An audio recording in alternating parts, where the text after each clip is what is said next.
Hola amigos, nuevamente aquí en este cuarto episodio de un estudio sobre el libro de Efesios. Hoy comenzando con el capítulo 2 y siguiendo con este esquema que creo yo tenía Pablo al escribir esta carta, como ya lo hemos citado ya muchas veces y mencionado. Pablo tiene en mente un grupo que se llama Iglesia, eh, y como hemos dicho y estamos tratando de encontrar este patrón, esta idea en el desarrollo argumental de Pablo, de que antes había dos grupos, ¿sí? Gentiles y judíos, y ahora se fusionan en Cristo en un solo grupo y cuerpo, ¿sí?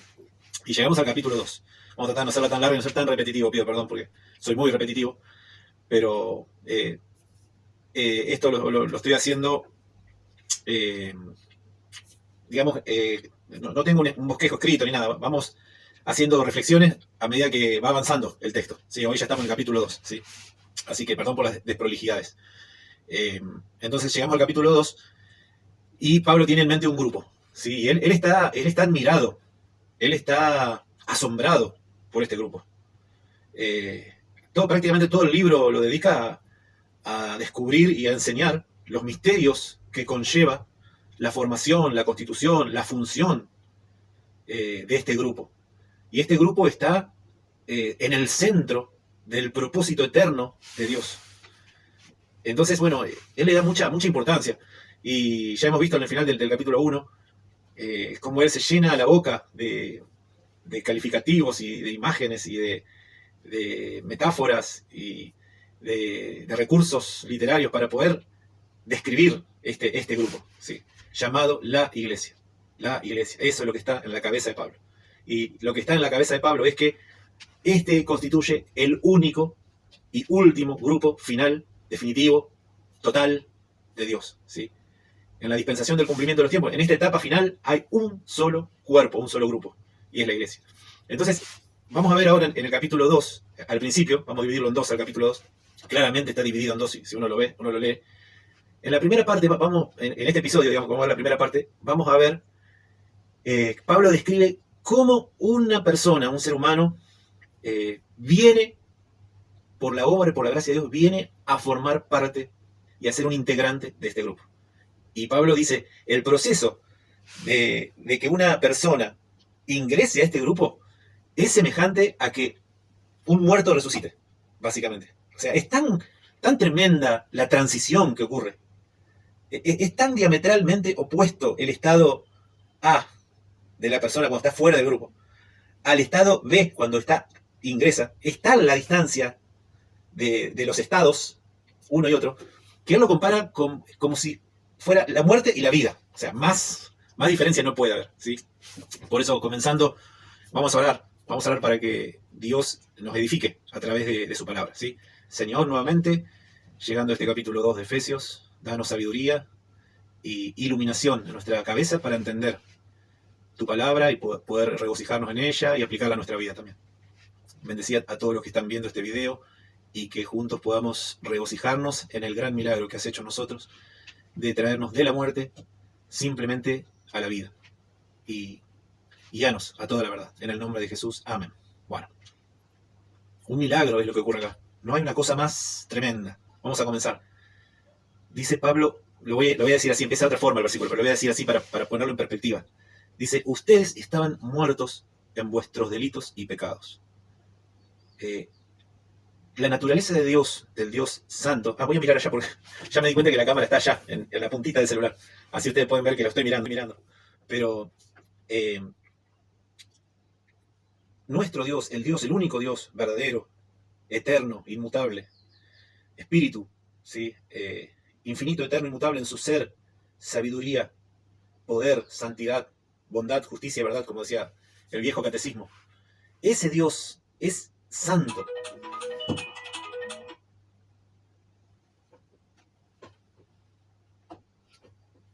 Está lejos de él la maldad, el pecado, los delitos. Todo lo que vemos cotidianamente que los seres humanos cometemos y no le damos importancia, está tan, pero tan lejano de lo que es su naturaleza santa, infinitamente pura, inmaculada. Dios es infinito en bondad. Imagínense esto. Dios es infinito en bondad. Es infinito en verdad. ¿Sí? Infinito, eterno e inmutable, decía ese catecismo. Es infinito, eterno e inmutable en justicia. O sea, lejos de Dios está cometer, aunque sea una pequeña injusticia. Está en el extremo infinito de lo que somos nosotros. Pero vamos a ver, y todos sabemos, cuál es la buena noticia. Tengo que mirar allá a la cámara. La buena noticia de la salvación de Dios es que Él, en su infinito, en esa altura infinita tan lejana de nuestra pecaminosidad y de nuestros delitos y pecados, Él bajó, como va a decir también Efesios más adelante, bajó hasta las partes más bajas de la tierra. Y el que descendió es el mismo que también subió, dice Pablo. Y bajó para poder llevar sobre sí, a través de su muerte en la cruz, nuestra condena, la condena de que nuestros delitos y pecados merecían.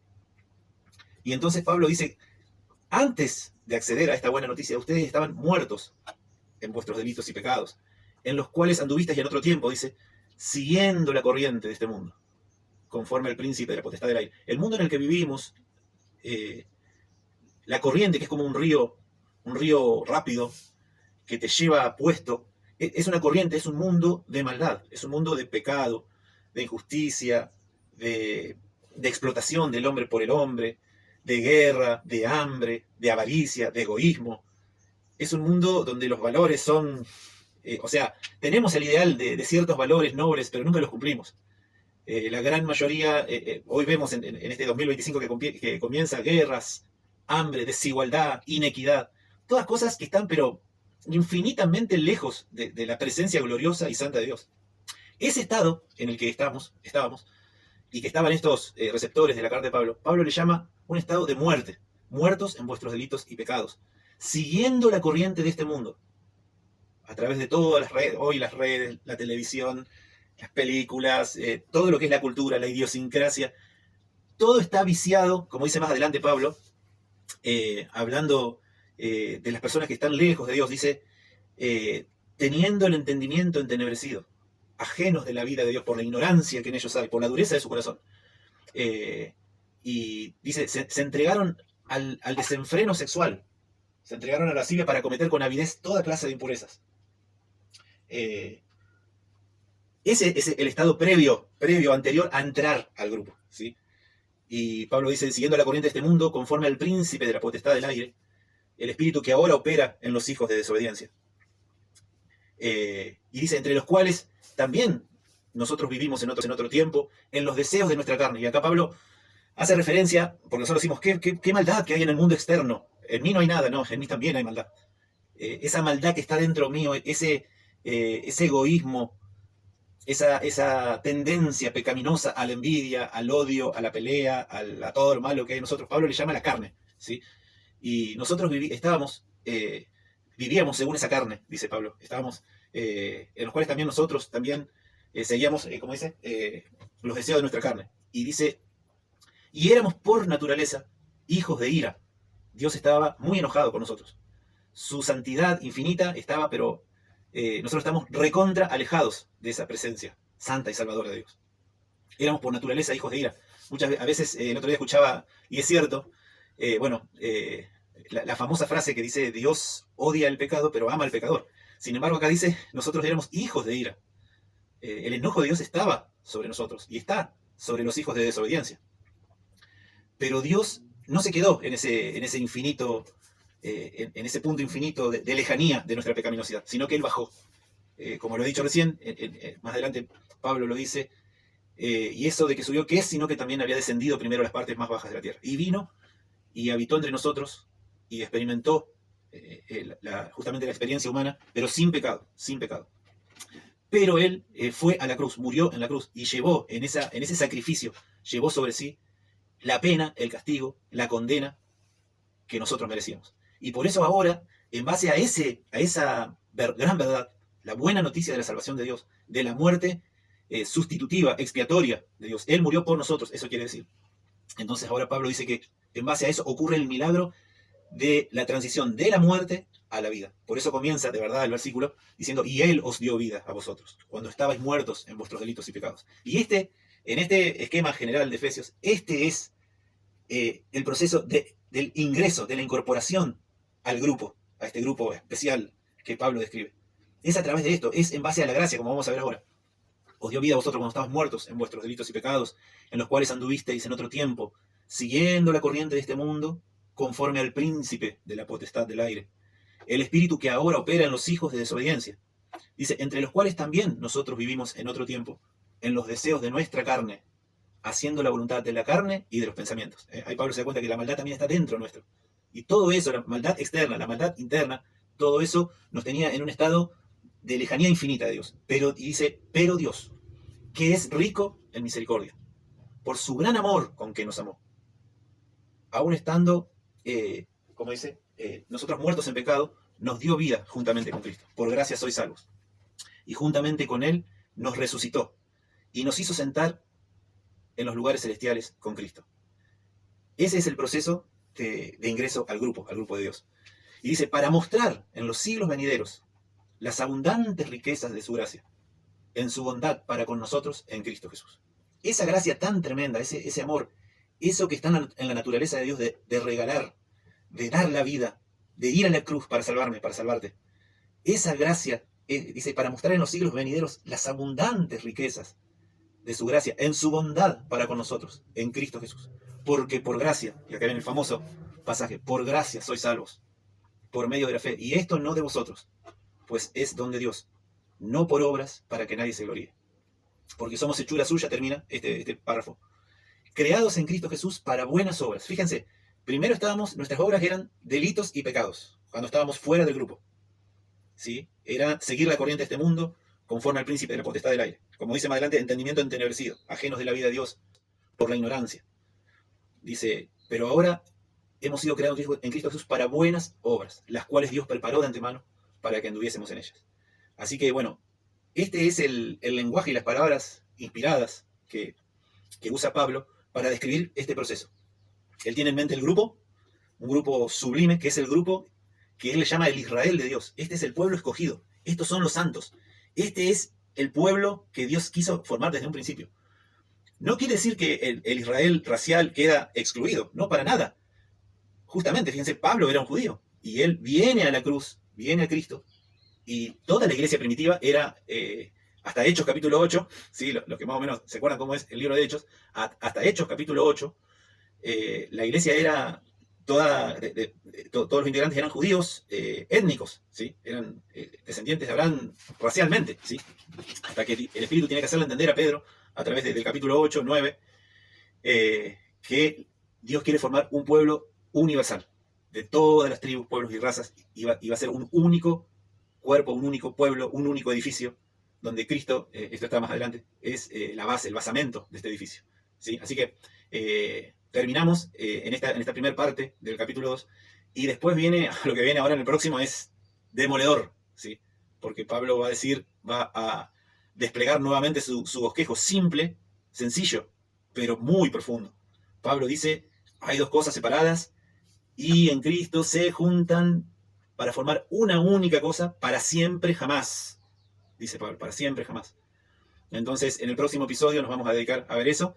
Y es un regocijo y un placer meditar en esta primera parte de Efesios 2.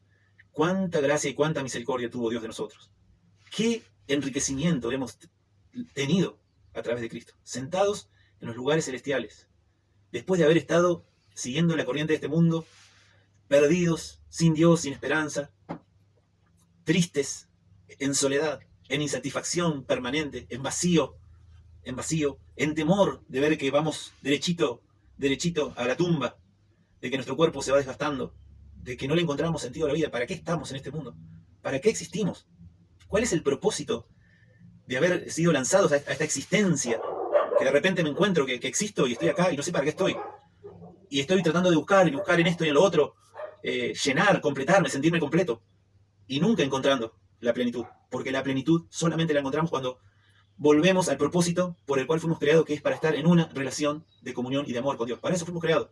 Cuando retornamos a ese estado, es en donde realmente nos sentimos plenos, completos, felices, dichosos, con esperanza, con propósito, con sentido en la vida y con sentido de eternidad, ¿sí? Porque la experiencia humana con Dios es en esta tierra, pero principalmente en esa vida eterna y salvación que tenemos en Cristo Jesús, ¿sí? Y todos los que vamos a habitar esa eternidad, vamos a ser, no porque, repito, no porque nosotros hayamos hecho algo, como lo dice, como lo leímos recién, no por obras, no es porque hayamos hecho alguna obra, buena obra, no. Para que nadie se gloríe, para que nadie diga, yo me merezco, para que nadie se gloríe, sino que solamente por la fe, por la confianza, porque confiamos en Cristo. Nos aferramos a ese salvavidas, que es Cristo Jesús, que es la salvación de Cristo. Esto no de vosotros, pues es don de Dios, no por obras, para que nadie se gloríe. Y ahora tenemos un desafío. Ir dejando de a poquito ese lastre, esa, ¿cómo es la palabra? Un remanente que todavía nos queda, y mucho, muchísimo, un remanente de maldad, que Pablo, lo vamos a ver en capítulos posteriores, dice, despojaos del viejo hombre, que está viciado según los deseos engañosos, renovaos en el espíritu de vuestra mente y vístanse del nuevo hombre, creado según Dios en la justicia y santidad de la verdad. Eso está más adelante, lo vamos a ver. Pero en este proceso tenemos un desafío cada día, y hasta el último día de nuestra vida, que es andar en esas buenas obras que Dios preparó de antemano para que nosotros podamos transitar. Y ya dejar a un lado, y si es posible para siempre, esas malas obras. Más adelante también Pablo va a decir en el capítulo 4, dejen la mentira, no roben más, no se enojen. Dice, ninguna palabra corrompida salga de vuestra boca. Les enseña, ustedes ahora son el pueblo escogido de Dios y tienen, como dice al principio del capítulo 4, ustedes tienen que vivir conforme a la vocación con que fueron llamados, con toda humildad y mansedumbre, soportándose con paciencia los unos a los otros en amor. Bueno, eso es el capítulo 4. No sé si llegaremos algún día a verlo, pero de a poco vamos siguiendo. Por ahí me desanimo y digo, no tengo que seguir con esto porque es muy controversial, pero tengo que ser honesto y decir, cuando voy a este texto, a estas páginas, es lo que veo, es lo que veo. Pablo está deslumbrado por lo que le toca vivir, lo que anhelaron profetas y santos del Antiguo Testamento, inquirieron diligentemente para ver. Y sin embargo, Pablo dice, yo tengo el privilegio de verlo en vivo y en directo. El grupo de Dios, la iglesia, la plenitud de Cristo. Así que bueno, cerramos aquí nuevamente.